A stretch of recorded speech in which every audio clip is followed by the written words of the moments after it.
At my daughter's wedding, I was handed a paper badge that read, "Limited Access Guest." My wife whispered, "That means no plate." I looked over, walked to the gift table, retrieved my envelope with the $37,500 fund check, and said, "I think you won't need this anymore." My daughter ran after me, and my wife shouted, "Come back." But look, I'm not the kind of guy who gets all misty-eyed over weddings, but when it's your own daughter walking down the aisle, you make an exception. I actually ironed my tie that morning, not just ran it under the faucet and hoped for the best like I usually do, but broke out the actual ironing board that's been collecting dust in the hall closet since 2019. I even practiced my proud father smile in the bathroom mirror, which, let me tell you, felt ridiculous at the time but seemed necessary. This was Lily's big day, and I was determined not to screw it up by looking like I'd just rolled out of a dumpster behind a 7-Eleven. The ceremony itself was beautiful, I'll give them that. The venue was one of those places that charges you $3,000 just to breathe their air, all marble columns and crystal chandeliers that probably cost more than my first car. Lily looked absolutely stunning in her dress, the kind that makes you simultaneously proud and broke because you know exactly how many zeros were on that price tag. I'd written enough checks over the past 6 months to wallpaper my living room, but seeing her face light up when she spotted me in the third row made every overtime shift and canceled fishing trip worth it. I smiled through approximately 400 photos, shook hands with relatives I'd never met and would definitely never see again, and made small talk with Connor's college buddies who all looked like they'd stepped out of a J.Crew catalog. For a few hours there, I actually felt like maybe I hadn't completely botched this whole fatherhood thing. Then we got to the reception, and that's when things took a sharp left turn into the Twilight Zone. The ballroom was even fancier than the ceremony venue, if that's possible. White tablecloths so crisp they could cut bread, centerpieces that looked like they belonged in a museum, and enough champagne bottles to keep a small country buzzed for a week. At the entrance, there was this fancy check-in table with a lady who looked like she took her job way too seriously, the kind who probably alphabetizes her spice rack and color codes her underwear drawer. She was handing out these elegant name badges with gold trim and names written in gorgeous cursive that probably required a calligraphy degree to produce. Everyone ahead of me in line got theirs with a smile and a "welcome to the celebration." When I stepped up, she didn't even look at me. Just slid a plain white badge across the table like she was dealing blackjack in the world's saddest casino. No gold trim, no fancy lettering, just basic Arial font that said "Limited Access Guest." I picked it up and stared at it for a solid 5 seconds, convinced this had to be some kind of gag. Maybe Lily had arranged a practical joke. You know, one of those harmless wedding pranks you see on YouTube where everyone has a good laugh, and then you get your real badge. But the lady was already moving on to the next person, and nobody was laughing. "Excuse me," I said, holding up the badge like it was evidence in a murder trial. "Is this a joke or a coupon for half-price appetizers?" She barely glanced up. "That's your guest designation, sir. You can find your information packet at the welcome desk." My wife Marlene. Well, technically still my wife, though after today that status might need an asterisk, leaned over from where she'd been chatting with her sister and whispered in that urgent tone she reserves for when I'm about to embarrass her in public. "That means no plate." I blinked. "Come again." "No plate," she repeated, like saying it slower would make it make more sense. "Limited access means you don't get served dinner. There wasn't enough room at the tables, so some people are just here for the ceremony and cocktail hour. No plate." Let that sink in for a second. I'm the father of the bride, the guy who's been hemorrhaging money for the past year to make this day perfect, and I don't get a plate. I get to stand around like some kind of wedding crasher, watching everyone else enjoy the $70 per person salmon that I personally financed, while I presumably forage for dropped hors d'oeuvres under the dessert table like a raccoon at a tailgate party. I looked around the ballroom, really looked this time. Everyone was laughing, clinking glasses filled with champagne that probably cost more per bottle than my monthly electric bill. Champagne I'd written a check for back in March. Lily's college friends were already working on their second round of drinks at the open bar that I'd specifically upgraded to premium because Marlene insisted, while liquor would look tacky. Connor's family had taken over an entire section of tables near the dance floor, all sporting those fancy gold-trimmed badges that apparently indicated they were worthy of actual food. Then my eyes landed on the gift table in the corner, And there it was, my envelope. Crisp white envelope with "To Lily and Connor" written in my handwriting that never quite got the hang of looking fancy. Inside that envelope was a check for $37,500. Let me break that down for you. That's a year and a half of overtime shifts at the plant, 3 canceled vacations, a delayed roof repair that I'm definitely going to regret come next spring, and about 1,000 nights of eating ramen noodles and calling it budget meal planning. That check represented every extra hour I could scrape together, every bonus I didn't spend on myself, every small sacrifice that added up to what I thought was a generous start to their new life together. And they gave me a badge that wouldn't even get me into the buffet line. Something inside me just snapped. Not in an angry, flipping tables kind of way, more like a clarity I hadn't felt in years. You know that moment when you're doing a jigsaw puzzle and suddenly all the pieces you've been forcing together finally make sense? It was like that, except the picture that emerged was me realizing I'd been playing myself for a fool. I walked over to that gift table with the confidence of a man who's got absolutely nothing left to lose. The lady monitoring the gifts, because apparently we needed gift security at this shindig, gave me a suspicious look as I reached for my envelope, but I just smiled at her like I was retrieving my car keys. I picked up that envelope, held it up high enough for anyone paying attention to see, and in my clearest, most cheerful voice, I announced, "You know what? I think you won't be needing this anymore." The room didn't go completely silent. That only happens in movies. But there was definitely a noticeable dip in the ambient noise. Conversations stuttered. A few people stopped mid-sip. I saw Marlene's face go from confused to horrified in about 0.3 seconds, which might be a new personal record for her. Across the room, Lily was mid-selfie with her bridesmaids, and her jaw literally dropped, phone frozen in midair like someone had hit pause on a remote control. "Come back." Marlene's voice cut through the awkward silence. That particular pitch she hits when she's trying to sound calm, but is actually 2 seconds away from a meltdown. "What are you doing? Put that back." But I was already heading for the exit, envelope tucked under my arm like a football, and I was going in for the touchdown. Behind me, I could hear the click-clack of heels on marble. Lily, trying to run in those ridiculous shoes that probably cost more than my monthly car payment and looked about as practical as roller skates on an ice rink. Dad, wait." Her voice had that edge of panic that might have worked on me yesterday, but today I was a new man. I pushed through the ornate doors, probably cost $5,000 each, knowing this place, and stepped out into the late afternoon sunlight. The fresh air hit my face like a blessing, and I took the deepest breath I'd taken all day. Behind me, I could hear Lily's heels clicking faster, Marlene's voice getting shriller, and probably half the wedding party wondering what the hell just happened to their carefully choreographed celebration. I didn't turn around, didn't explain, didn't apologize. I just kept walking toward my car with that envelope in my hand and the biggest, most genuine smile I'd had in months plastered across my face. Because here's the thing nobody tells you about being a parent. You spend 25 years giving. Your time, your money, your energy, your patience, your dreams, sometimes your sanity. You give until giving becomes as natural as breathing, until you forget there was ever a version of you that existed before the endless cycle of providing and sacrificing and putting everyone else first. You tell yourself it's worth it because that's what good parents do. That's what love looks like. But somewhere along the way, giving turned into being taken from. And today I finally took something back. Not the money, really. I mean, yeah, the check was coming with me, but what I really took back was something I'd lost track of years ago: my dignity, my self-respect, my ability to recognize when I'm being treated like an afterthought at my own daughter's wedding. I got to my car, unlocked it with hands that were surprisingly steady, and tossed that envelope onto the passenger seat where it belonged. Behind me, I could hear Lily still calling, her voice getting closer, but I was already starting the engine.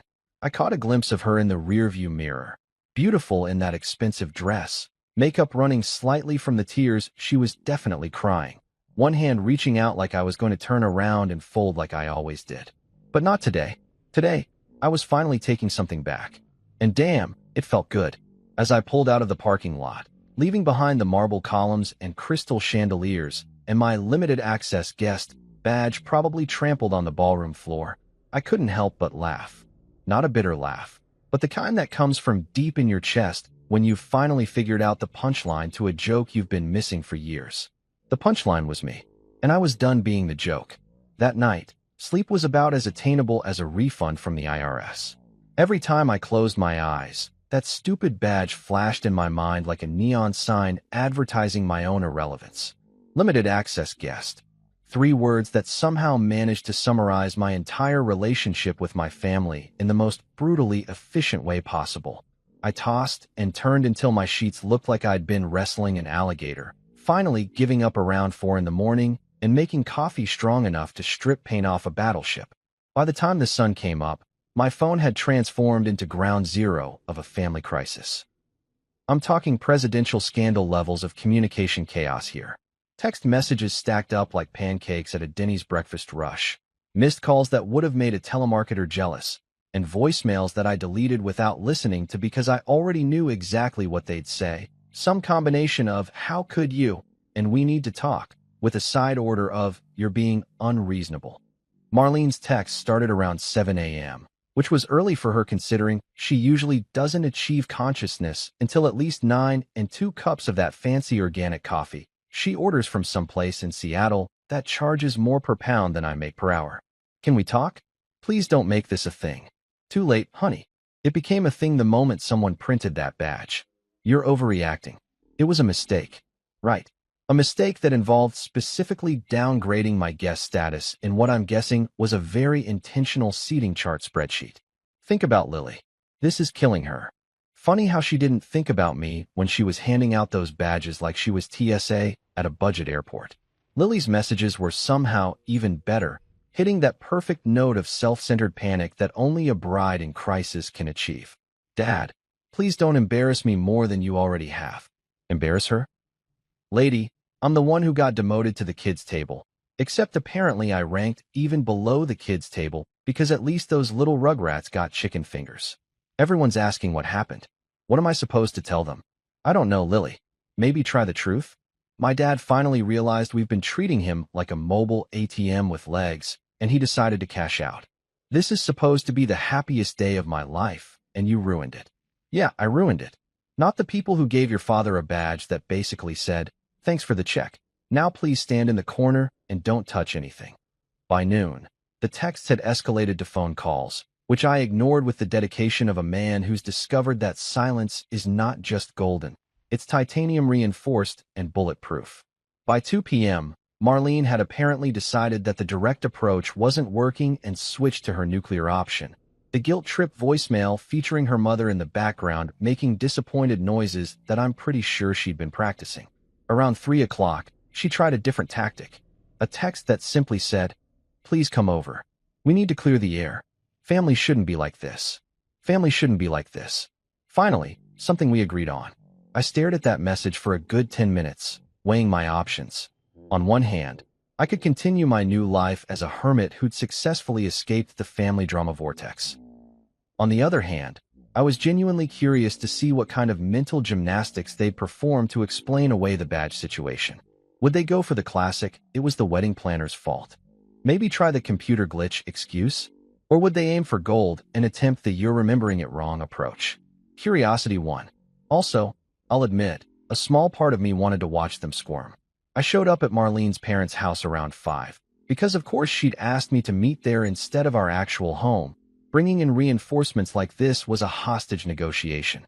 The place looked the same as always. Too many decorative pillows, that weird potpourri smell that I'm convinced is just what rich people think their houses should smell like, and enough family photos on the walls to open a small gallery dedicated to people who think they're more important than they actually are. Marlene answered the door wearing her concerned wife face, the one she usually reserves for when I've done something she considers embarrassing at a social function, like exist. "Thank you for coming," she said, like I was doing her a huge favor by showing up to hear her explain why treating me like garbage was actually totally reasonable when you think about it. Her parents were already in the living room, positioned on the couch like judges on a reality TV show, except instead of critiquing someone's singing ability, they were preparing to explain why their son-in-law was being dramatic. Her dad, Gerald, who's never worked a day of overtime in his life but loves giving advice about work ethic, nodded at me like we were about to discuss a business merger. Her mom, Patricia, had that pinched expression she gets when she's trying to look sympathetic but is actually just constipated from too much kale. They sat me down in the armchair, the uncomfortable one that's clearly designed to make guests want to leave faster. And I swear to God, it felt like I was being interrogated for tax fraud. The only thing missing was a single light bulb swinging over my head and a bad cop threatening me with rubber hoses. Marlene started with what I'm guessing was her prepared opening statement. First of all, we want you to know that what happened was an oversight. A terrible, unfortunate oversight that absolutely nobody intended. An oversight. Like someone accidentally clicked downgrade father of the bride to persona non grata while trying to order more napkins. Patricia jumped in, nodding so vigorously I worried her pearl necklace might achieve liftoff. The wedding planner made so many mistakes. We've actually filed a complaint with the venue. Gerald cleared his throat importantly, the way he does when he's about to say something he thinks is profound but is actually just obvious. These things happen at big events. Miscommunication. Technical errors. You know how it is. I looked at each of them in turn, really taking in the performance. They'd clearly rehearsed this, probably multiple times, getting their story straight like witnesses preparing for trial. The unified front, the shared narrative, the careful distribution of blame to a conveniently absent wedding planner who I'd bet my remaining life savings had absolutely nothing to do with my bad situation. So let me get this straight, I said, leaning back in the world's most uncomfortable chair.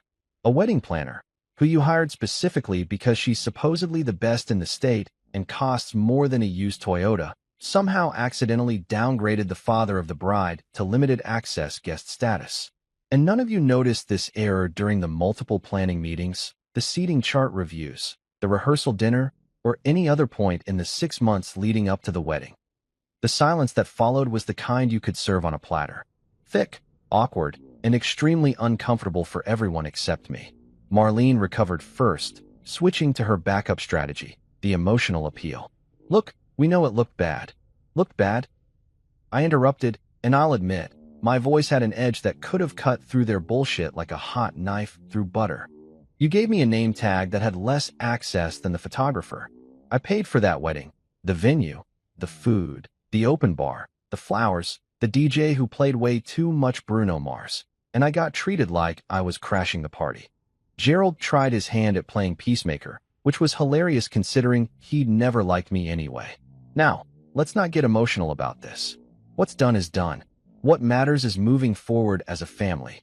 Moving forward. Right. Because acknowledging what actually happened was apparently off the table.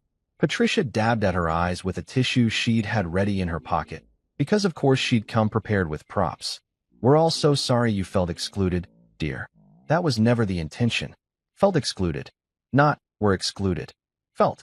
Like it was a perception problem on my end rather than an actual thing that happened in objective reality.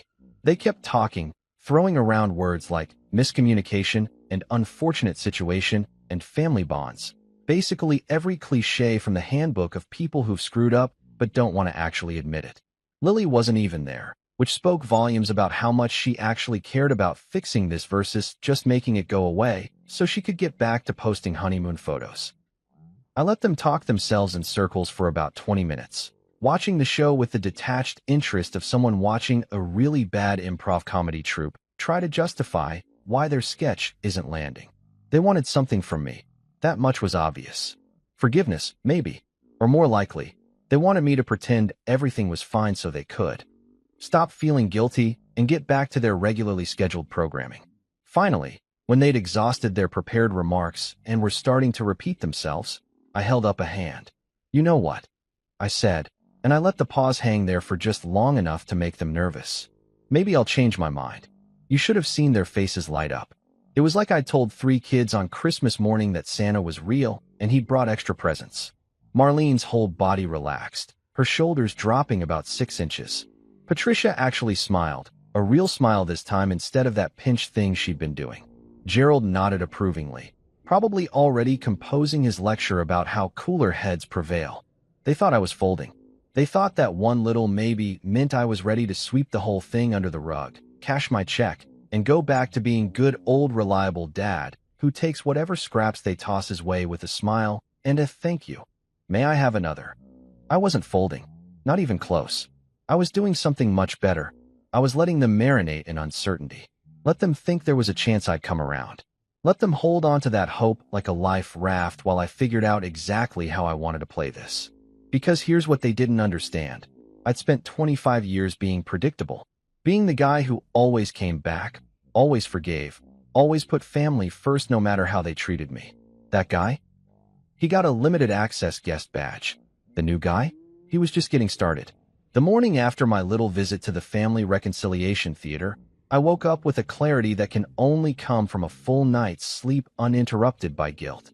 I made myself breakfast, actual breakfast with eggs and bacon, not just coffee and regret, and sat at my kitchen table thinking about something that had been nagging at the back of my mind for months.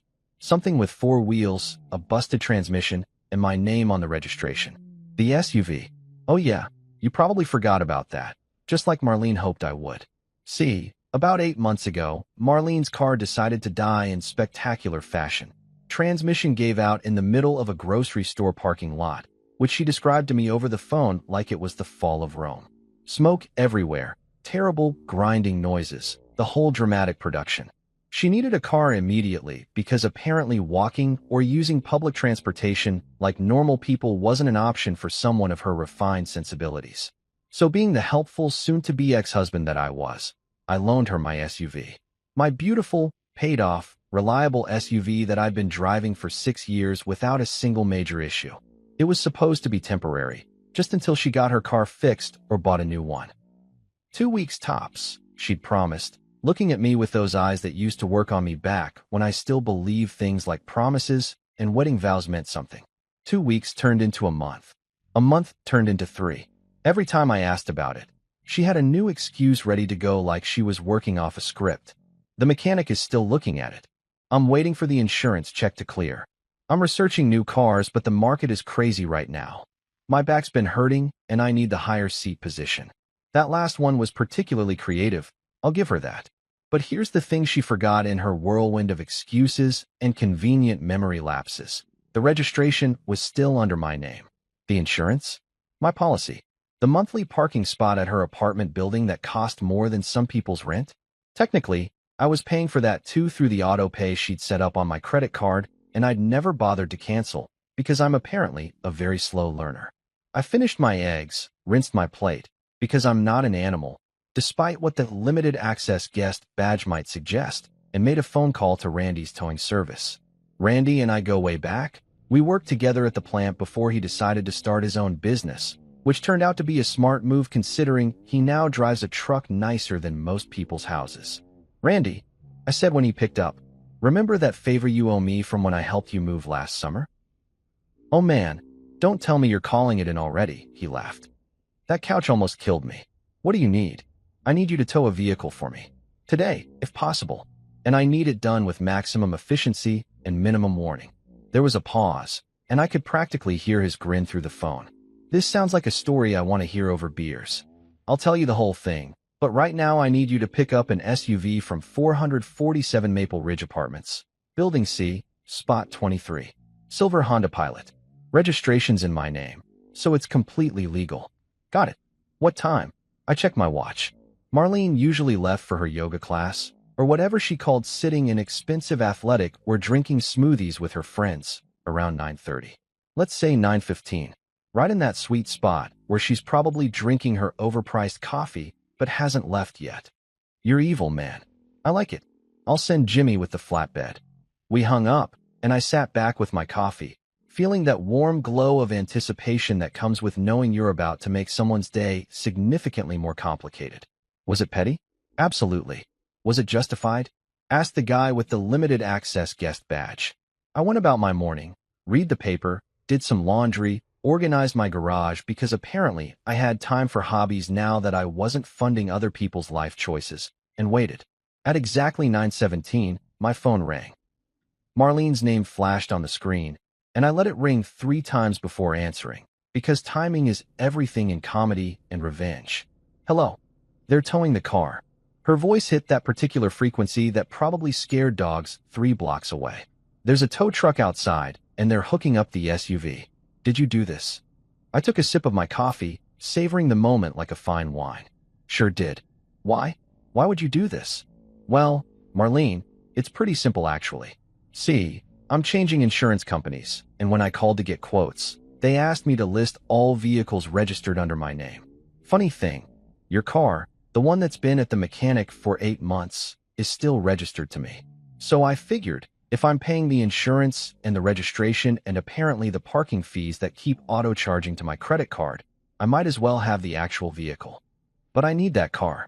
I have appointments today. Should have thought about that before you decided I was a limited access guest at my own daughter's wedding. Speaking of which, how was the rest of the reception? Did everyone enjoy the salmon I paid for? This is insane. You can't just take my car. Actually, it's my car. That's kind of the point. And I can absolutely take my own property that I've been graciously loaning to someone who apparently thinks I'm not worth a dinner plate. Funny how ownership works, isn't it? I could hear her breathing heavily on the other end, probably cycling through emotions faster than a slot machine. Anger, disbelief, more anger, maybe a touch of realization that she'd severely miscalculated how far she could push me. This is about the wedding, she said finally, her voice dropping to that tone she uses when she's trying to sound reasonable but is actually seething. You're punishing me for something that wasn't even my fault. Punishing you? Marlene, I'm just reclaiming my assets. Think of it as me changing my whole portfolio. Insurance companies, family structures, my tolerance for being treated like a second-class citizen. I'm doing a complete overhaul. Very financially responsible of me, actually. Your dad would probably approve, you know? If he wasn't too busy making excuses for why nobody noticed the father of the bride got downgraded to standing room only status. You're being completely unfair. And there it was, the card they always played when they ran out of actual arguments. I was being unfair. Not them for the badge situation, not them for 8 months of borrowing my car with no intention of returning it, not them for treating me like a mobile bank with an unlimited withdrawal policy. No, I was the unfair one for finally enforcing some boundaries. You know what's unfair? I said, and I kept my voice level, almost cheerful. Spending 25 years being everyone's backup plan, their emergency fund, their reliable old dad who'll always be there no matter how they treat him. That's unfair. What I'm doing right now, this is just balancing the books. I can't believe you're acting like this over a simple mistake. Simple mistake, I repeated, letting the words hang there like laundry on a line. Right? Hey, speaking of mistakes, you should probably check your parking spot. I think Jimmy's about to load up the SUV. You might want to grab anything important from inside before it goes. She made a sound that was part shriek, part growl, and I heard the phone clatter. Probably dropped it in her rush to get outside and watch her transportation disappear onto a flatbed. I didn't hang up, just listened to the muffled chaos on her end.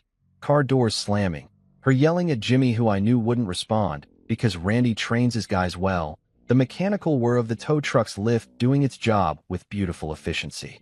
After about 30 seconds, she picked the phone back up. How could you do this? She said.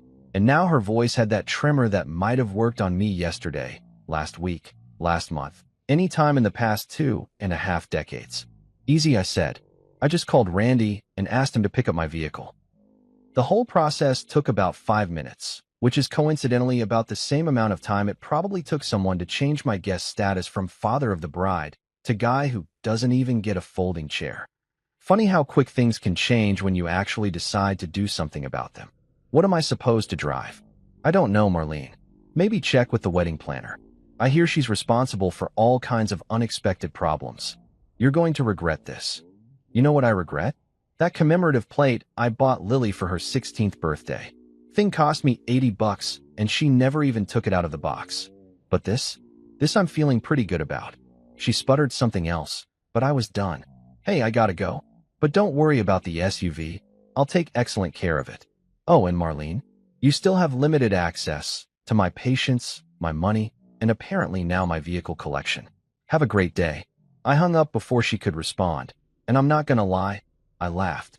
Not a little chuckle, but a full body, tears in my eyes. Probably looks crazy to anyone watching laugh that came from somewhere deep in my chest, where I'd been storing all the frustration and disappointment and sheer disbelief at how my own family had treated me.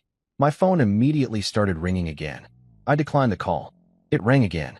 Declined.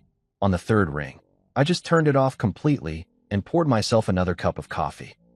Revenge, I realized as I sat there in my peaceful kitchen with my phone off and my SUV on its way back to my driveway where it belonged, doesn't have to feel hot and angry. Sometimes it feels efficient, calculated, and deeply, deeply satisfying.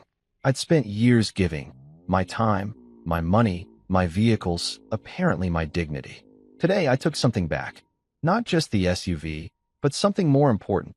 The understanding that I didn't have to accept being treated like an afterthought just because we shared DNA or wedding vows or a last name. The coffee was good. The silence was better.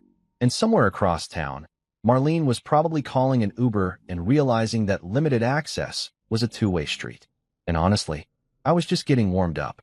3 days of blessed silence passed after the great SUV reclamation of 2025. 3 days where my phone stayed blissfully quiet.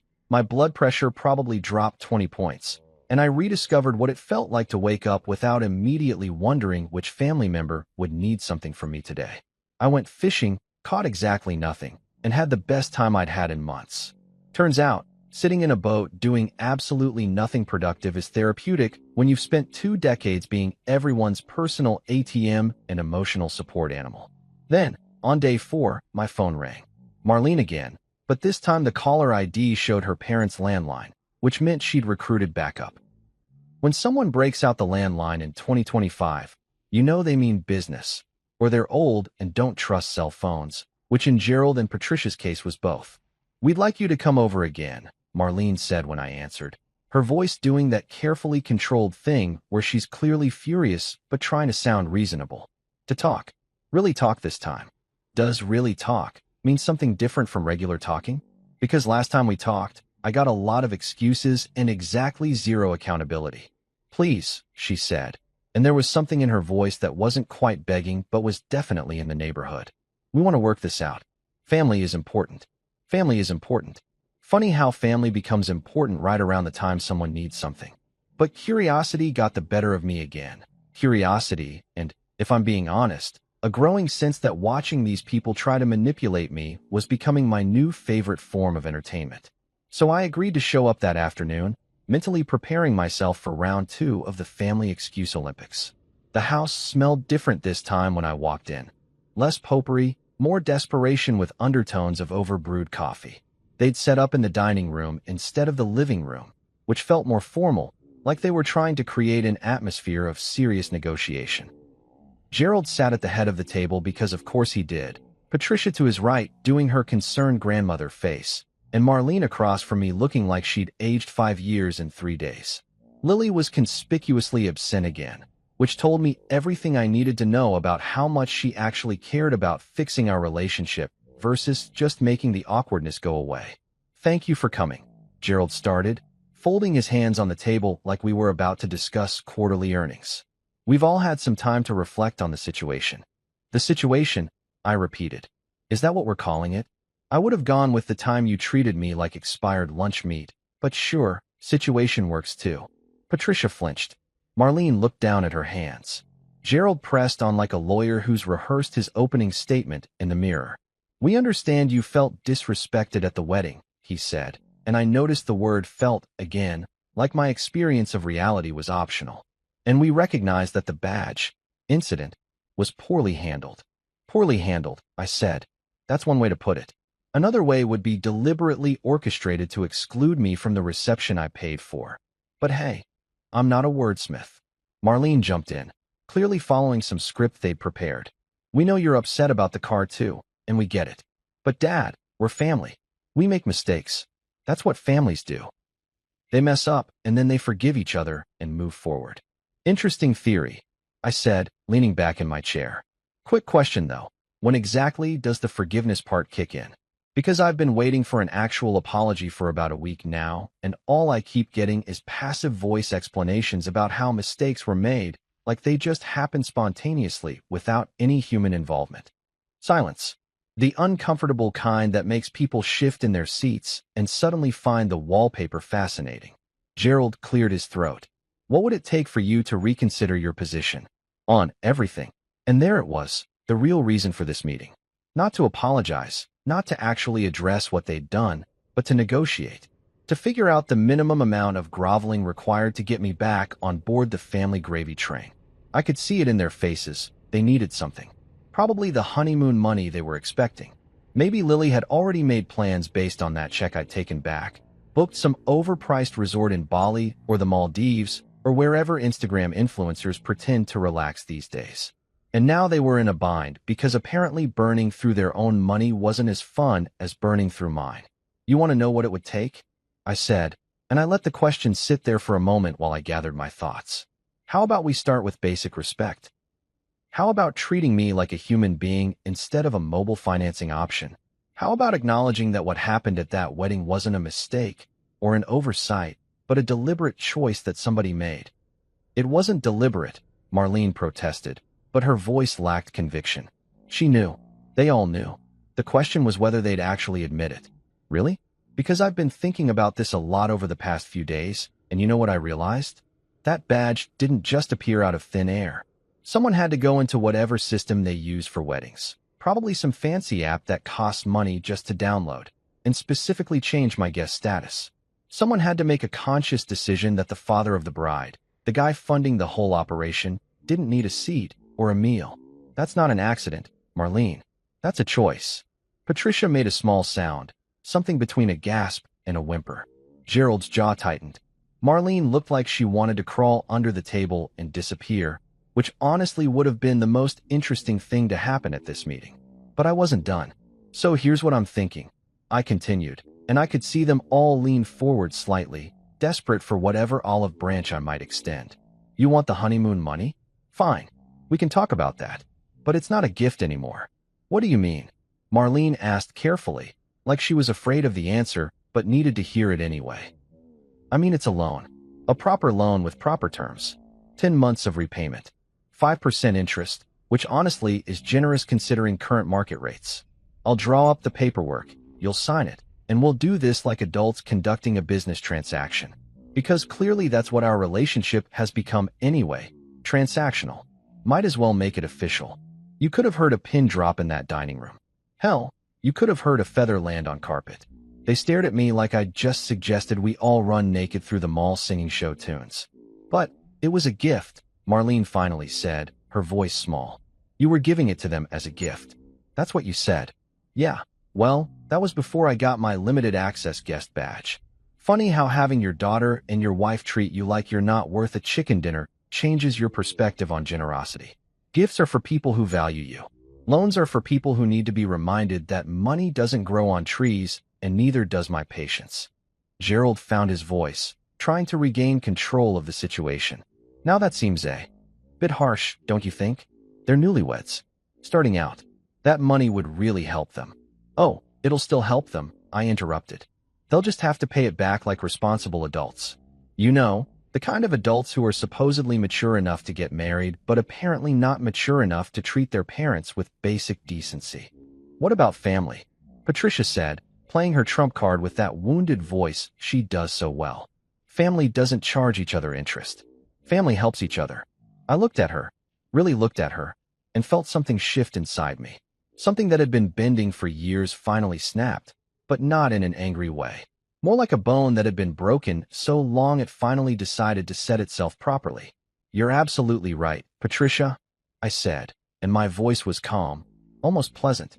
Family doesn't charge interest. Family also doesn't hand out badges that basically say you're not important enough to eat with us. Family doesn't borrow cars for 8 months and act surprised when you want them back.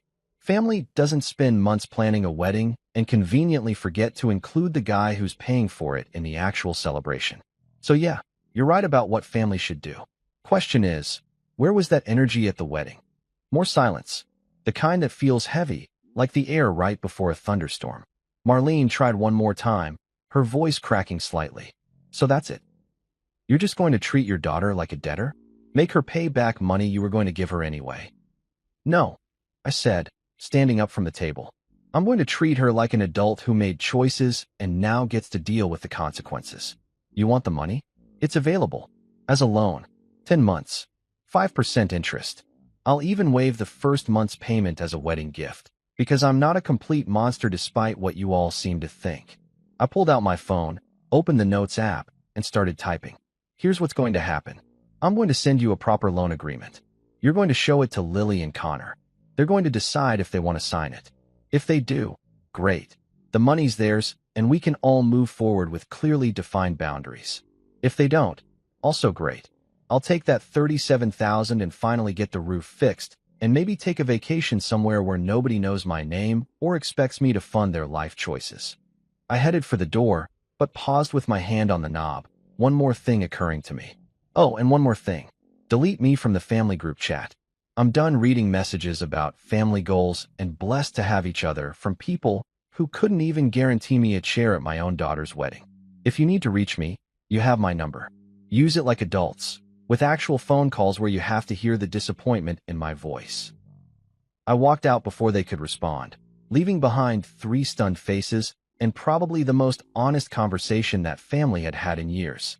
My hands were steady as I got in my SUV that was back where it belonged, in my possession, and drove away from that house full of expensive furniture and cheap excuses. The loan thing wasn't really about the money, though 5% interest on 37 grand would be nice. It was about something bigger: respect, accountability, the radical idea that treating people like garbage might actually have consequences. I drove home in silence, no radio, just the sound of my engine and my thoughts.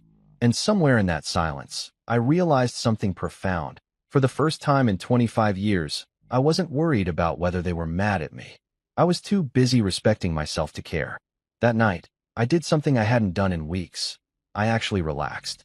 Made myself a decent dinner, cracked open a beer that had been sitting in my fridge since before the wedding, and settled into my couch to watch a game I didn't care about between 2 teams I'd never heard of. It was perfect. No texts demanding my attention, no calls requiring me to solve someone else's problems, no guilt trips about how I was destroying the family by having the audacity to expect basic human decency. Just me, my couch, and the gentle hum of my refrigerator keeping me company. Around 9:30, my phone buzzed. I almost ignored it.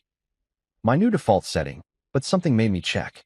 Probably the same morbid curiosity that makes people slow down to look at car accidents. The name on the screen surprised me. Connor Mitchell. Lily's husband. The groom.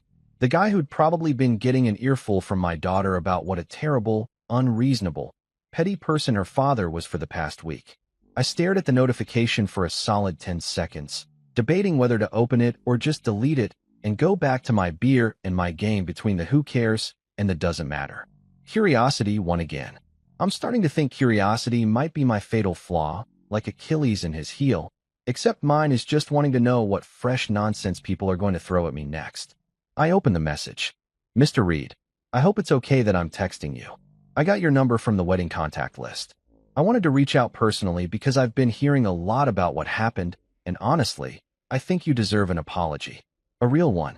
What happened at the wedding wasn't right, and I'm really sorry. I didn't know about the badge situation until after you left, and when I found out, I was pretty horrified. That's not how you treat family, and definitely not how you treat someone who's been as generous as you've been.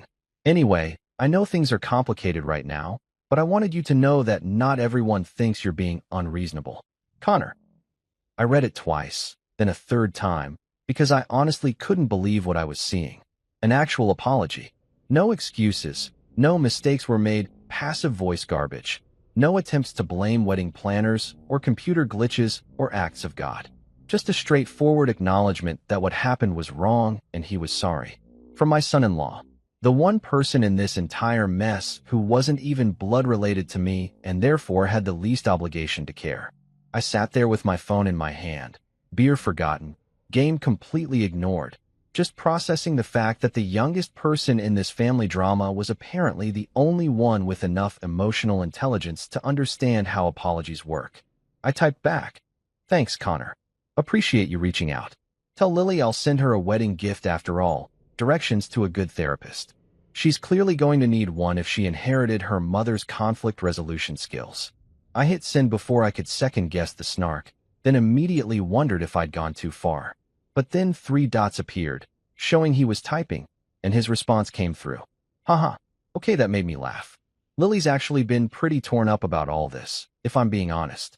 I think she knows she messed up, but doesn't know how to fix it. Her mom keeps telling her you're just being dramatic and you'll come around eventually, but I don't know, man. If someone gave me a limited access badge at my own wedding, I'd probably burn the place down. You just took your check back, which seems pretty restrained actually. I actually smiled at that. A real smile, not the bitter ones I'd been sporting lately. You're a good kid, Connor. I typed back. Lily's lucky to have you. Even if she's currently unlucky enough to have me as a dad who's apparently reached his lifetime quota of accepting disrespect. You're not a bad dad, Mr. Reed. I think you're just done being taken advantage of. There's a difference. And there it was, someone who got it. Someone who understood that setting boundaries wasn't the same as being vindictive, that expecting basic respect wasn't the same as being unreasonable, that walking away from people who treat you like garbage wasn't abandonment, it was self-preservation. From a 26-year-old kid who'd known me for all of 2 years. We texted back and forth for another 20 minutes. Nothing deep or philosophical. Just casual conversation like two normal people who didn't have a family crisis sitting between them like a third person in the room. He told me about the honeymoon they were trying to plan. Turned out they'd been looking at Hawaii instead of Bali, which I appreciated because at least Hawaii was still in the same time zone, and how they were dealing with the reality that the money they'd been counting on was now contingent on signing loan paperwork. Lily's pretty upset about the loan thing, he admitted. But honestly, I get it. My dad always told me there's no such thing as free money, just money you haven't paid for yet. If we take it, we should pay it back. That's just how life works. Your dad sounds like a smart guy. He is. He also would have kicked my ass if I'd treated him the way. Well, you know. Sorry, don't want to throw Lily under the bus. You're not throwing her under the bus, Connor. You're just acknowledging reality. The bus already ran over me. You're just confirming it happened.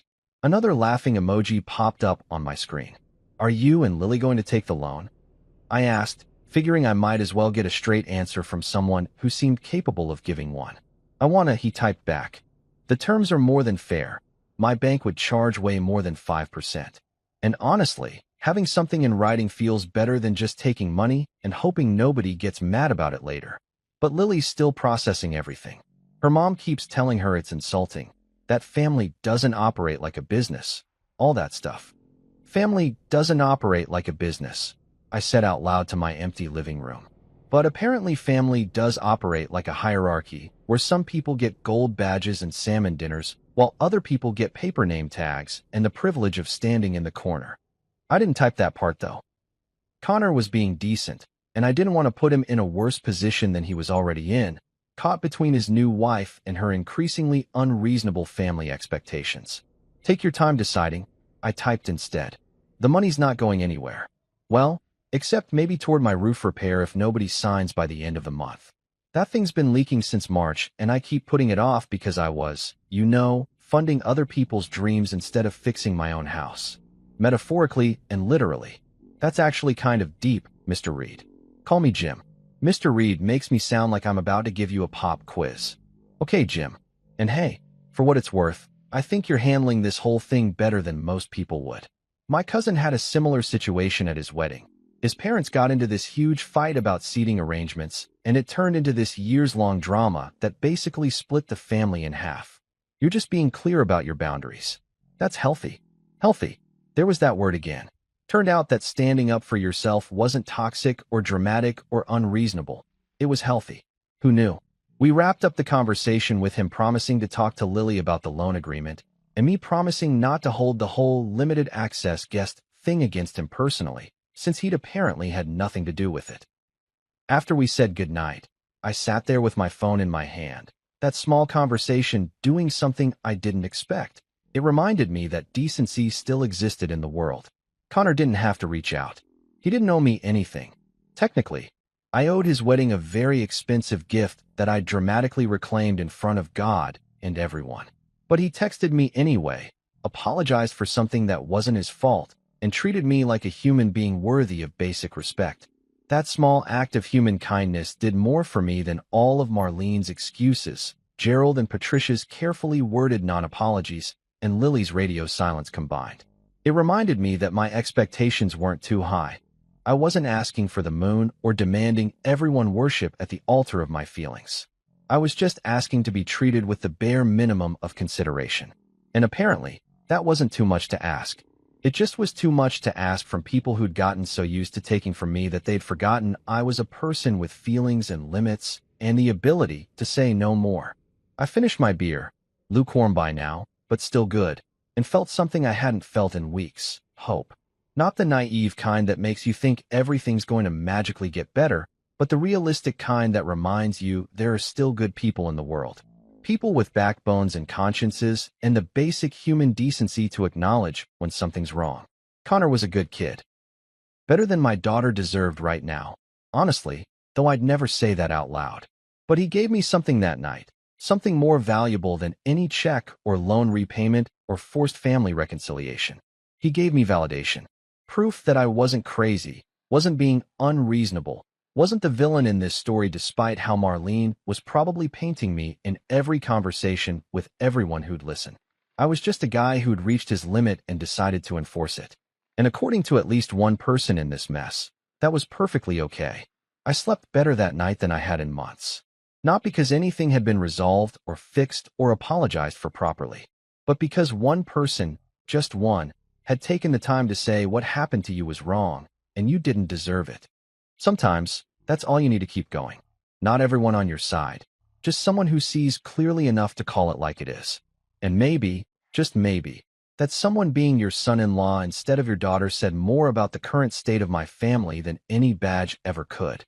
But hey, at least someone in the next generation had a functioning moral compass. That was something. That was actually a hell of a lot more than something. That night, I poured myself one more beer, raised it toward my phone where Connor's messages still glowed on the screen, and said out loud to my empty house, "Here's to you, kid. You're going to do just fine. Even if your wife's family is a complete disaster." Then I drank to that, turned off my phone, and let the silence settle around me like a warm blanket. It was the best night I'd had in years. A week crawled by after my surprisingly decent conversation with Connor, and I settled into what I was starting to think of as my new normal. Mornings were quiet, afternoons were peaceful, and evenings were blissfully free of family drama and guilt trips masquerading as concerned phone calls. I fixed that leak in my roof. Turned out it only cost about $800 and 3 hours of a contractor's time, which was significantly less painful than funding a wedding for people who thought I ranked somewhere between wedding crasher and guy who delivers the ice. I was in my garage on a Tuesday afternoon, organizing tools I hadn't touched in months because I'd been too busy working overtime to afford other people's life milestones, when my phone buzzed with a text from an unknown number. My first instinct was to ignore it, probably spam, maybe a scam, definitely not worth interrupting my newfound zen of arranging socket wrenches by size. But something made me check it anyway. Maybe the universe was rewarding my curiosity, or maybe I'm just incapable of leaving mysteries alone. Either way, I opened the message. "Hi, Mr. Reed. This is Ashley Chun. I'm Connor's cousin. We met briefly at the wedding. I was wearing the blue dress and helped with the guest book. I hope you don't mind Connor giving me your number, but I have some information I think you should know. Can I call you?" I stared at the message, trying to place her. Blue dress at the wedding, guest book? Yeah, vaguely. I remembered a young woman with glasses who'd smiled at me genuinely when I walked in. One of maybe 3 people that day who'd treated me like an actual human being instead of a wallet with legs. Sure, I typed back, figuring this couldn't be worse than anything else I'd dealt with lately. My phone rang about 10 seconds later. "Mr. Reed? Thank you so much for taking my call." Her voice was nervous, the kind of nervous you get when you're about to tell someone something that's going to piss them off, but you know they need to hear it. "I've been debating whether to reach out for days, but Connor said you deserve to know the truth, and honestly, I agree with him." "The truth about what?" I asked, setting down the wrench I'd been holding and giving her my full attention. "About the seating arrangements. The badge situation." She took a breath, and I could hear her gathering courage on the other end of the line. "Mr. Reed, I helped coordinate the seating chart and the guest badges. I was basically the assistant wedding planner's assistant because my mom volunteered me, and I got stuck with all the detail work nobody else wanted to do."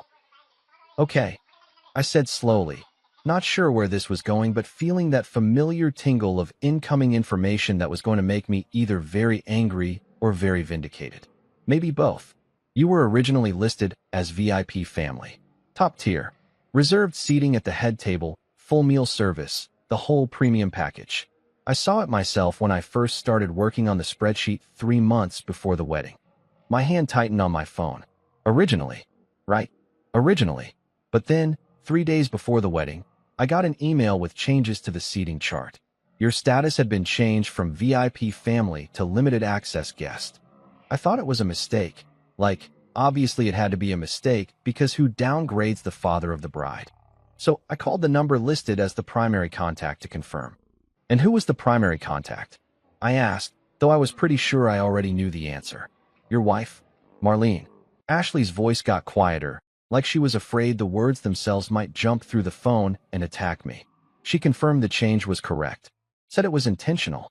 When I asked if she was sure, because it seemed really unusual, she told me, and I'm quoting here, "It's complicated family dynamics and not your concern. Just make the change." The garage felt smaller suddenly, like the walls were closing in. I sat down on my workbench, processing what I was hearing. She changed it herself, I said. Not a question, just a statement that needed to exist in the air. Yes, sir. And I'm really sorry, but there's more. Ashley sounded genuinely pained to be telling me this. After I updated your status, I sent a confirmation email to all the primary decision makers, which included your wife and your daughter. Standard procedure. We always sent confirmations for major changes so nobody could claim they didn't know. Your daughter replied within an hour. She wrote approved. Thanks for handling this. My coffee from earlier threatened to make a reappearance. I'd suspected it wasn't just Marlene. You don't pull off something that coordinated without multiple people being in on it, but having it confirmed was different. Suspecting your daughter helped demote you at her own wedding is one thing. Knowing it for sure is something else entirely. Do you still have those emails? I heard myself ask, my voice surprisingly steady. Considering I felt like I'd just been hit by a truck driven by my own family. I do. I save everything for liability purposes. You wouldn't believe how many people try to blame coordinators when things go wrong at weddings. I can forward them to you if you want proof, though I understand if you'd rather just take my word for it. I know this is a lot. Forward them, I said. Please. I'm not saying I don't believe you, but I'd like to see it in writing. Call me old-fashioned, but I prefer my betrayals documented. She laughed nervously. I'll send them right now. And Mr. Reed? I'm really sorry. What they did was messed up. My mom and I talked about it after the wedding when we heard you'd left. She said if someone had done that to my dad at my wedding, he'd probably have done a lot worse than just take back a check. Your mom sounds reasonable. She is.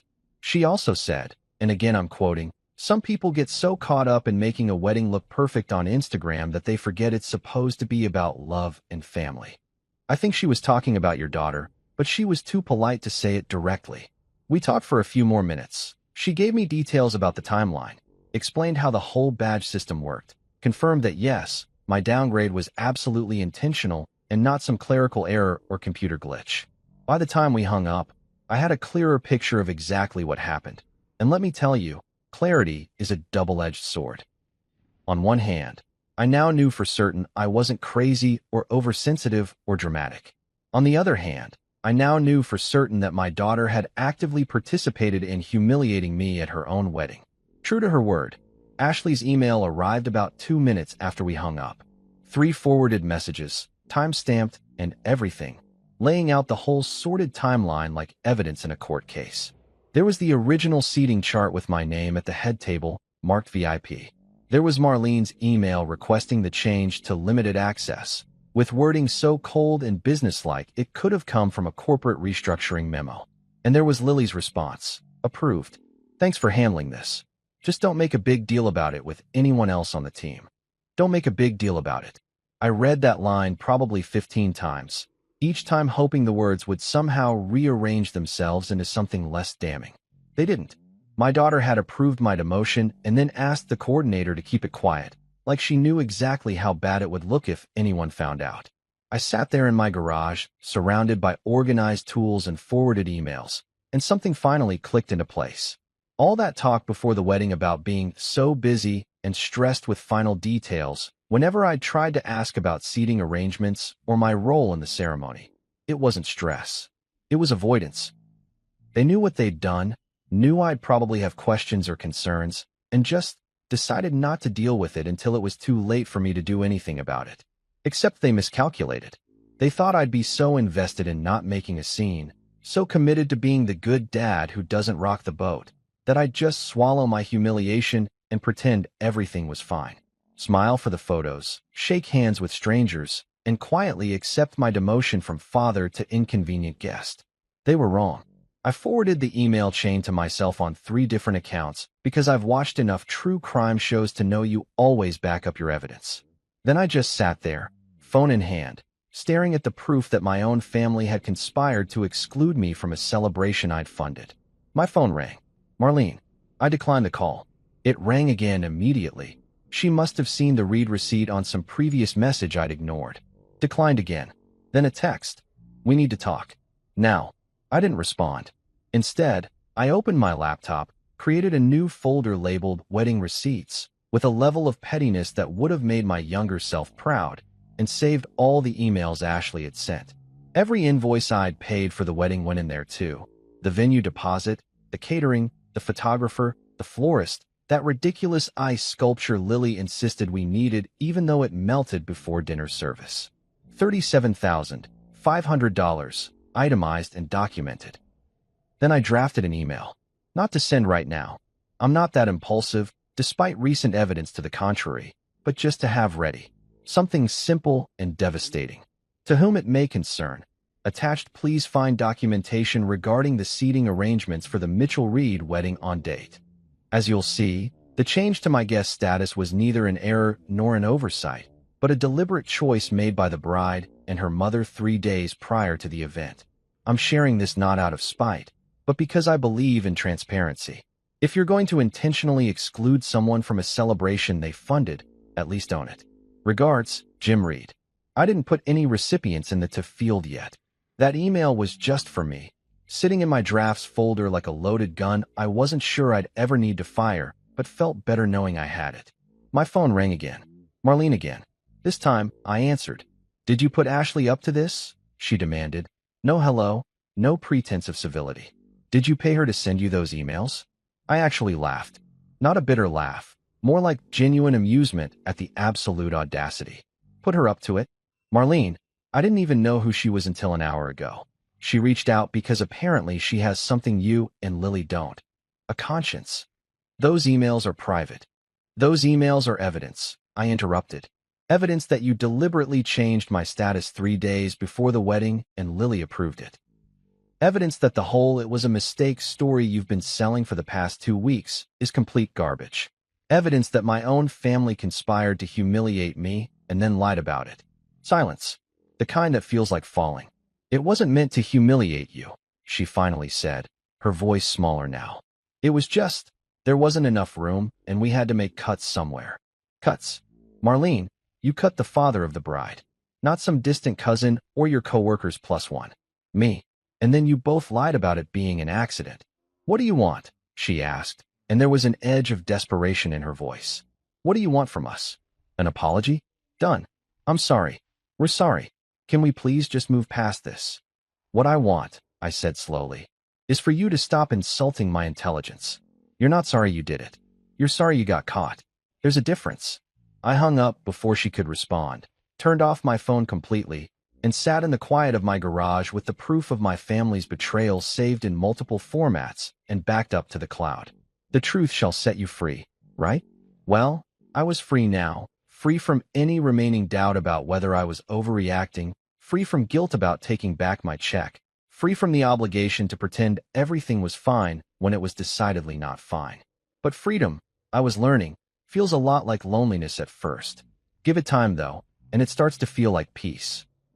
I'd take peace over family dysfunction any day of the week. The days following Ashley's email bomb were weird in a way I couldn't quite put into words. It's like when you finally get an answer to a question that's been eating at you for weeks, and instead of feeling better, you just feel hollow. Vindicated, sure, but also exhausted. Turns out being right about your family conspiring against you isn't the victory it sounds like on paper. It's more like winning a contest you never wanted to enter in the first place. Marlene tried the full-court press for about 48 hours after that phone call. Texts at all hours, voicemails that started apologetic and ended accusatory. Even an email with the subject line, "Can we please be adults about this?" which was rich coming from someone who'd orchestrated a secret demotion like we were in some corporate espionage thriller instead of planning a wedding. Her latest attempt came on a Thursday evening while I was making dinner. Actual cooking, not just microwaving leftovers or ordering pizza, because apparently having extra time and mental energy allows you to remember you own a stove. I was pan-searing some chicken, feeling pretty domestic, when my phone started buzzing on the counter. Marlene's face popped up on the screen, that photo from 5 years ago when we actually liked each other, or at least did a better job pretending. I let it ring out. The voicemail notification appeared about 10 seconds later. Against my better judgment, curiosity, my old nemesis, I played it on speaker while I flipped my chicken. Jim, please. Can we just talk like adults? Family makes mistakes. That's what families do. We mess up. We apologize. We move forward. That's how this works.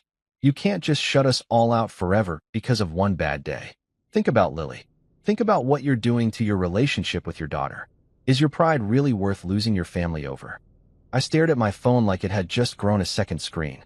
The audacity was actually impressive in its scope, turning my completely justified reaction to their deliberate exclusion into some character flaw on my part. I was the problem for having standards, for expecting basic respect, for refusing to play along with their revisionist history where everything was just an unfortunate misunderstanding. No apology, just excuses, I said to my empty kitchen, because talking to yourself is either a sign of insanity or a sign you've spent too much time around people who don't listen. In my case, probably both. I deleted the voicemail without responding, flipped my chicken one more time, and felt nothing. No anger, no sadness, no twinge of guilt that maybe I was being too harsh. Just nothing. Turns out there's a limit to how many times you can hear, but family, before the word loses all meaning and just becomes a sound people make when they want something from you. After dinner, which was excellent. By the way, I'm basically a chef now. I opened my laptop and pulled up that loan agreement I'd mentioned at the family meeting. I'd been putting it off, partly because I was busy and partly because I wasn't sure if I was serious about it. But sitting there with a glass of whiskey that probably cost more than my original wedding gift would have per ounce, I realized I was absolutely serious. I spent the next hour crafting the most professional, airtight loan agreement this side of a bank's legal department. Principal amount, $37,500. Interest rate, 5% annually. Repayment term, 10 months, with the first payment due 30 days after signing. I even included a clause about early repayment without penalty, because I'm not a monster, and another clause about what happens if they default. Spoiler alert. Nothing dramatic, just standard small claims court procedure. I read through it twice, made sure every I was dotted and every T was crossed, and saved it with the file name Reed Mitchell and final to PDF, because even my document naming was professional now. Then I attached it to an email address to both Lily and Connor, with Marlene CC'd for good measure. The email itself was brief. Lily and Connor. As discussed, attached is the loan agreement for the $37,500. Terms are outlined clearly in the document. If you choose to accept these terms, please print, sign, scan, and return by the end of the month. If not, no hard feelings. I'll redirect the funds towards some home improvements and a vacation I've been putting off for about a decade. Connor, thanks again for reaching out last week. It meant a lot. Jim. I hovered over the send button for approximately 3 seconds before clicking it. The whoosh sound of the email departing felt weirdly final, like I was launching something into space that I couldn't call back even if I wanted to. My phone rang almost immediately. Marlene. Of course. A loan agreement? She practically shrieked when I answered. You actually sent them a formal loan agreement like they're strangers? They treated me like a stranger at the wedding, I said calmly, swirling my whiskey. Seems only fair to return the favor. Besides, this way everyone knows exactly where they stand. No confusion, no hurt feelings, no room for interpretation. It's actually the healthiest thing I could do for all of us. Healthy? Jim, this is insane. You're turning family into a business transaction. Marlene, I said, and my voice had that quality I perfected over the past few weeks. Not angry, not emotional, just completely done with the conversation before it even started. Family stopped being family when you changed my guest status and lied about it. Now it's just people who share DNA and have really complicated financial arrangements. Might as well make those arrangements official. You're punishing her. You're punishing Lily because you're mad at me. I'm not punishing anyone. I'm offering them money on very reasonable terms. Your own father would probably call this a sweet deal if he looked at it objectively, which he won't because that would require admitting I'm not the villain here. She made a sound that was half sob, half growl. What do you want from us? Seriously, what is it going to take for you to just let this go? I took a sip of whiskey, let it burn down my throat while I considered her question. What did I want? An apology would have been nice 2 weeks ago. An admission of guilt would have helped last week. At this point, I honestly didn't know anymore. You know what I want, Marlene? I want to protect my peace like it's a vintage Mustang.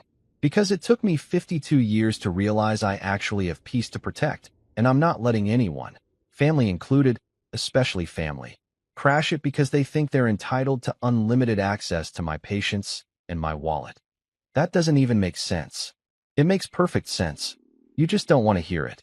I hung up before she could respond, blocked her number, something I should have done days ago, but kept putting off because part of me still felt guilty about drawing boundaries with family, and poured myself another whiskey.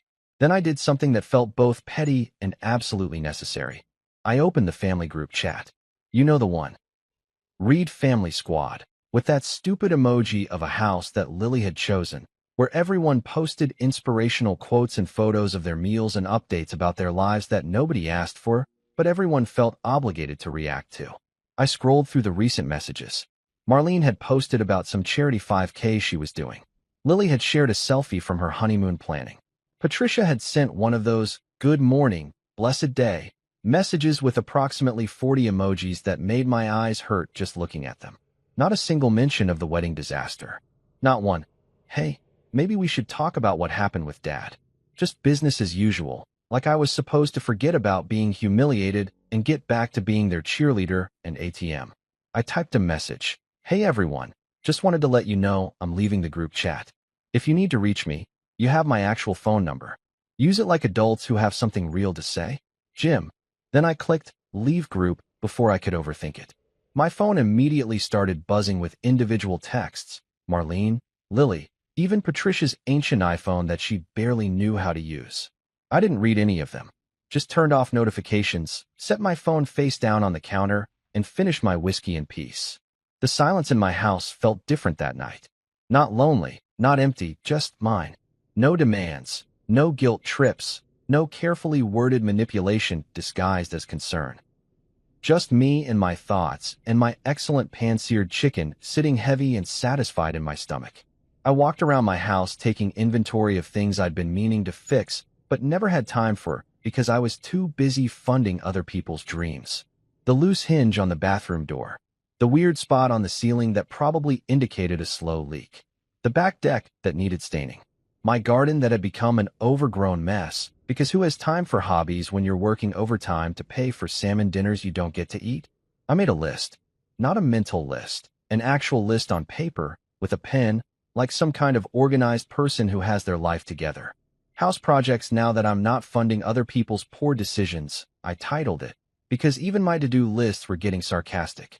The deck staining went at the top, then the bathroom hinge, then something I'd been putting off for 3 years. Converting the spare bedroom into an actual office instead of a storage unit for everyone else's junk that they'd come get eventually, but never did. I looked at that list and felt something I hadn't felt in months. Excitement. Not about some wedding or family gathering or obligation I had to fulfill, but about something for me. My space, my time, my choices. My phone buzzed again. Another text from someone who probably wanted to explain why I was wrong for having boundaries. I didn't check it. Instead, I cracked open my laptop and started browsing vacation destinations. Not fancy resorts or cruise ships, or anywhere that required me to dress nicely and pretend to have fun. Just quiet places. Mountains, maybe. Or some small beach town where nobody knew my name or expected anything from me, except maybe a decent tip at the local diner. I bookmarked about 7 different locations, made notes about which ones allowed dogs, because maybe I'd get a dog now that I wasn't constantly gone working overtime, and felt that peace settling deeper into my bones. Somewhere across town, my family was probably having an emergency meeting about my behavior, drafting their response to my group chat exit, coordinating their strategy for bringing me back into the fold. And here I was, researching dog-friendly cabins in the mountains and planning to stain my deck. If that wasn't a perfect metaphor for how our priorities had diverged, I don't know what was. I went to bed that night with my phone on silent, my doors locked, and my conscience clear. Tomorrow I'd start on that deck. Maybe call about getting an estimate for the office renovation. Possibly look into actual therapy, because apparently Connor thought I needed it, and the kid might be onto something. But tonight, I just enjoyed the calm, the quiet, the absence of drama. The calm before I blocked every single one of them and really committed to this whole protecting my peace thing. Because if there's one thing I'd learned from this entire disaster, it's that family doesn't get unlimited chances just because they're family. Eventually, even the most patient person runs out of access to give. And I was completely, totally, absolutely out. 2 weeks rolled by in what I can only describe as the most peaceful 14 days I'd experienced since before Lily was born. I stained that deck. Took me a whole Saturday, got stain on my favorite jeans, and didn't regret a single second of it. The bathroom hinge got fixed in about 20 minutes, which made me realize I'd been listening to that squeak for 2 years when the solution literally cost $3 and required 1 screwdriver. I even started clearing out the spare bedroom, which turned out to be less spare bedroom and more archaeological dig site of my family's abandoned crap. Marlene's old exercise equipment that she used exactly twice before deciding Pilates wasn't her thing? Gone. Lily's boxes of high school stuff she swore she'd sort through soon, back in 2019, sitting on the curb with a free sign. My mother-in-law's Christmas decorations that she stored at my house, because you have so much more space, Jim. Returned via a very confused delivery service that probably wondered why someone was shipping Ceramic Angel COD. It felt good. Not just the physical cleaning, but the metaphorical purging of all the stuff, literal and emotional, that people had dumped on me over the years because I was too nice, too accommodating, too willing to be everyone's storage unit and emotional support animal. Then my birthday came around. 53 years old. Not a milestone birthday. Not one of those ages that ends in 0 or 5 that people make a big deal about. Just another year of being alive and apparently being the family disappointment for having standards. I woke up that morning half expecting something. Maybe a guilt trip voicemail, possibly a passive-aggressive card in the mail. Definitely some kind of communication acknowledging that I'd successfully orbited the sun one more time. Nothing. Complete radio silence. My phone displayed exactly 0 notifications from family members, which was either the most peaceful birthday gift I'd ever received or the saddest commentary on the state of my relationships. Possibly both. I made myself coffee. Good coffee. Not the cheap stuff I used to buy because I was saving money for other people's expensive life choices, and sat on my newly stained deck watching the sunrise. That would look great, by the way. I'd picked this color called Cedar Ridge that made the whole deck look like something from one of those home improvement shows Marlene used to watch while giving me lists of projects she wanted done. My neighbor, Frank, waved from his yard where he was probably doing whatever retired people do at 6:30 in the morning. "Deck looks good," he called over. "Thanks. Did it myself. Happy birthday, by the way. You doing anything special?" I paused, coffee cup halfway to my mouth, genuinely surprised. Frank remembered my birthday. Frank, who I maybe talked to twice a month about weather and property lines, remembered my birthday. My own family. Crickets. Just keeping it low-key. I called back. Maybe grab some pizza later. Good man. Enjoy it. He went back to whatever he was doing. Looked like planting something. Probably those tomatoes he was always bragging about at the neighborhood barbecues I rarely attended because I was usually working overtime. I sat there thinking about how my neighbor, essentially a friendly stranger, had more consideration for me than my own daughter. That should have hurt more than it did. Instead, it just felt like confirmation of everything I'd already figured out over the past month. Around noon, the mail came. I walked down my driveway with my second cup of excellent coffee, enjoying the fact that I was still in my pajama pants at lunchtime because nobody was here to judge me, and opened my mailbox. Bills. Junk mail. A credit card offer addressed to current resident, which felt oddly appropriate given my current family status. And one envelope that looked suspiciously like a greeting card. I opened it right there at the mailbox, prepared for whatever manipulation was about to unfold. It was from Marlene. A birthday card. One of those generic ones from the drugstore that say "Happy Birthday" in gold foil letters, and have a stock photo of a sunset or a cake or something equally uninspired. Inside, she'd written, "Jim, we miss you. Things got out of hand, and I know we haven't handled everything perfectly, but this silence isn't helping anyone. Your family. That has to mean something. We should talk. Call me. Love, Marlene." I read it twice, looking for an actual apology hidden somewhere between the lines.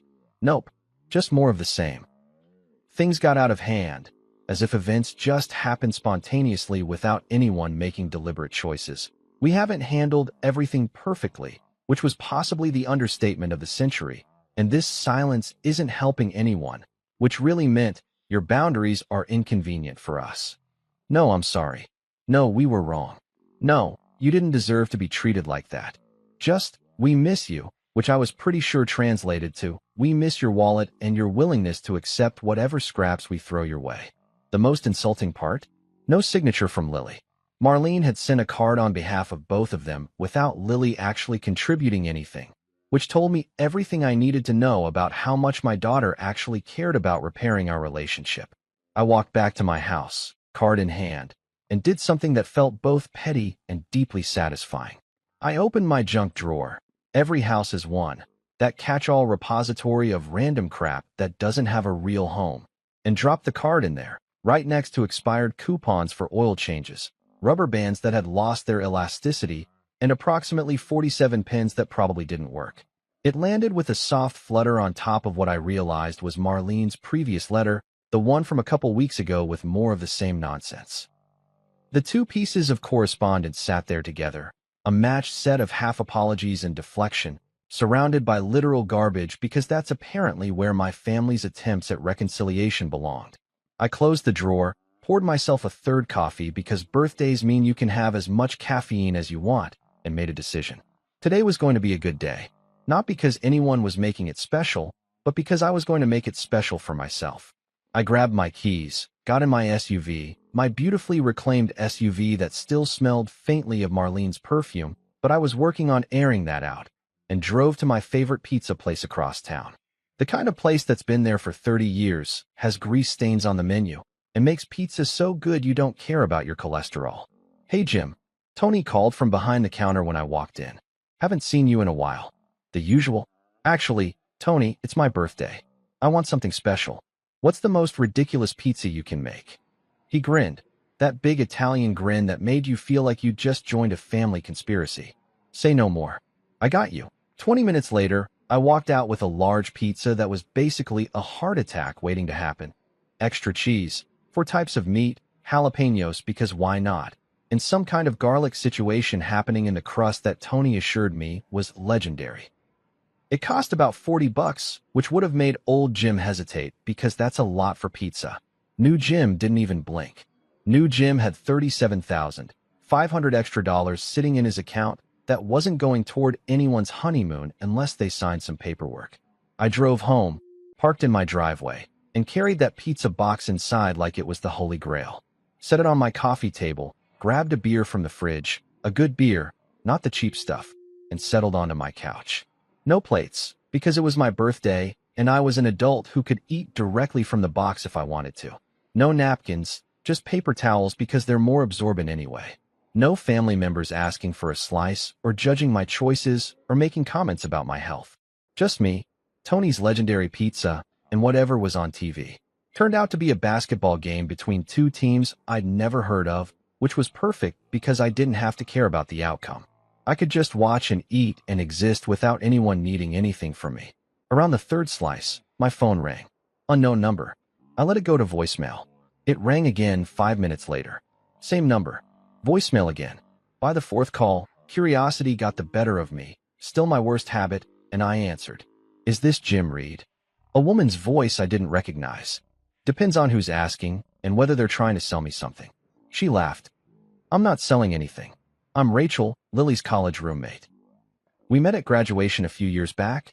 Anyway, I'm calling because I heard about what happened at the wedding and I just wanted to say, good for you." I almost dropped my pizza. "I'm sorry, what?" "Good for you," she repeated. "For walking out, for taking back your check, for not just rolling over and pretending it was okay. Lily called me crying about how you're ruining everything, and honestly, after she told me what actually happened, the badge thing, the seating, all of it. I told her she was lucky you only took back the check. My dad would have probably set something on fire. I laughed, a real laugh that came from somewhere deep. Your dad sounds like my kind of person. He is. Look, I know I'm probably overstepping, and I'm definitely not supposed to be calling you because Lily would kill me if she knew, but someone needs to tell you that you're not crazy. What they did was messed up. And this whole "but family" excuse everyone keeps using, that goes both ways. If Lily wanted you to act like family, maybe she should have treated you like family. We talked for about 15 minutes, her telling me stories about Lily in college that made me realize I really didn't know my daughter as well as I thought I did. Me explaining the whole saga from the badge to the car to the loan agreement. By the time we hung up, I had another person in my corner, another voice confirming that my expectations weren't too high and my boundaries weren't too rigid. I finished my pizza. Well, 5 slices of it. The rest would be tomorrow's breakfast because leftover pizza is one of life's great pleasures, and did something I'd been thinking about for weeks. I pulled out a notebook, one of those nice leather-bound ones that Lily had given me for Father's Day 3 years ago that I'd never used because it felt too fancy for my chicken scratch handwriting, and opened it to the first page. At the top, I wrote in my best handwriting, what I will and won't accept from family. Then I started a list. I won't accept being treated as an afterthought while being expected to be everyone's first priority. I won't accept exclusion disguised as complicated family dynamics. I won't accept half apologies that blame circumstances instead of acknowledging choices. I won't accept being someone's backup plan, emergency fund, or emotional punching bag. I kept writing, the list growing longer. Each line a boundary I should have drawn years ago, but was drawing now even if it felt late. Then I started the other column, what I would accept. I will accept genuine apologies that acknowledge specific wrongs. I will accept relationships built on mutual respect, not obligation. I will accept that some people won't understand my boundaries, and that's okay. And finally, I will protect my peace like it's a vintage Mustang, because it took years to rebuild, and I'm not letting anyone crash it again. I read through the list twice, added a few more items, then closed the notebook and set it on my coffee table where I could see it every day. A reminder that boundaries aren't walls, they're just gates, and I got to decide who had keys. My phone stayed quiet the rest of the night. No calls from Marlene, no texts from Lily, no group messages from extended family members wondering what was going on. Just silence. Beautiful, peaceful, birthday silence. I raised my beer toward the ceiling in a solo toast. To 53, I said to my empty living room. To no longer being a limited access guest in my own life. Then I drank to that, turned on a movie I'd been meaning to watch for months, and enjoyed the best birthday I'd had in years. Because it turns out, the best gift you can give yourself isn't something you buy. It's the permission to stop accepting less than you deserve. Even if, especially if, that means celebrating alone. I'd had enough of thinking, enough of analyzing, enough of replaying the wedding disaster in my head like some twisted highlight reel. So I did something I hadn't done in probably 15 years. I booked a solo trip. Not asking permission, not coordinating schedules, not making sure it was convenient for everyone else. Just me, a credit card that wasn't maxed out from funding other people's dreams, and a search engine pointed at quiet coastal towns nobody's heard of. I found a place called Crescent Bay, about 4 hours north. One of those tiny fishing villages that tourists haven't ruined yet, because there's no Starbucks or boutique hotels, just a handful of local restaurants, a pier that's seen better days, and exactly one motel that looked like it hadn't been updated since Reagan was president. Perfect. I packed a bag, left a note for Frank to water my tomatoes, and hit the road on a Wednesday morning because apparently when you're not working overtime to fund weddings, you have things like vacation days and free time. The drive itself was therapeutic, windows down, radio playing nothing but classic rock, no phone calls because I'd left my cell on airplane mode specifically to avoid whatever fresh drama was brewing back home. 2 months slid by like water, quiet and clean. I filled my calendar with things that mattered to me. Poker nights with Frank and his buddies who never asked me for money, golf on Sunday mornings, backyard barbecues where the only drama was whether the steaks were medium rare or medium. Real friends. Real peace. Then my phone buzzed. Lily's name lit up the screen. I miss you. I stared at those 3 words, remembering the badge, the lies, the silence on my birthday. Part of me, the old me, Wanted to respond immediately, to fix things, to be the good dad who always came back. But I didn't type anything. Some silences are sacred. That night, I opened my leather notebook and reread my list. What I will and won't accept from family. Every boundary still felt right, still felt necessary. I poured myself a drink, raised my glass to the empty room, and said what I'd been needing to say for months. To me, no longer a limited access guest. Because the truth is, I didn't lose a family that night at the wedding. I just finally saw who was really behind the seating chart. And I reclaimed my own damn table.